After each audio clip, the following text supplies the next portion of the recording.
আজি আমি তিতাবৰত এঘৰ মানুহৰ নিমন্ত্ৰণ ৰক্ষা কৰি আমি তেওঁলোকৰ ঘৰত বাস্তু চাবৰ কাৰণে গ'লোঁ।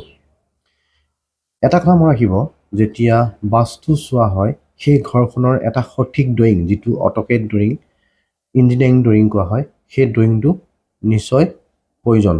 সেইটো যদি আমি ড্ৰয়িং নাথাকে আমি আন্তাজত কোনো বাস্তু চাব নোৱাৰোঁ, আৰু আন্তাজত বাস্তু চোৱাটো কেতিয়াও শুদ্ধ নহয়। আৰু আমি তেওঁলোকৰ ঘৰত গৈ দেখিলোঁ তেওঁলোকৰ ঘৰৰ নিগেটিভ এনাৰ্জি আমি যে চেক কৰিলোঁ, নিগেটিভ এনাৰ্জি বহুত পালোঁ। সেই নিগেটিভ এনাৰ্জিখিনি তাৰ পৰা ৰিমুভ কৰিবৰ কাৰণে আমাৰ যিখিনি বাস্তু পদ্ধতি আছে সেই পদ্ধতিৰে তাৰ পৰা আমি নিগেটিভ এনাৰ্জিখিনি আঁতৰাবৰ কাৰণে সেইখিনি তাত কৰি দিলোঁ। আৰু তেওঁলোকৰ ঘৰত এজন বেলেগ বাস্তুবিদ আহিছিলে চাবলৈ।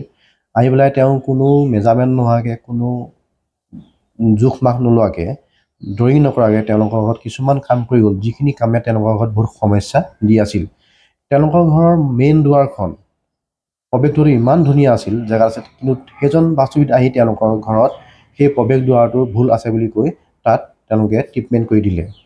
সেইকাৰণে তেওঁলোকৰ ঘৰত বহুত সমস্যা হৈ আছিল, আৰু তেওঁলোকৰ পশ্চিম দিশটো সমস্যাত আছিল। কাৰণ তেওঁলোকৰ ঘৰৰ সকলোৱে যদি আমি চাওঁ নিউমৰলজি বাস্তুমতে তেওঁলোকৰ পশ্চিম দিশটো খুবেই প্ৰয়োজন, যাৰ কাৰণে তেওঁলোকৰ ঘৰত বহুত সমস্যা হৈ আছিল।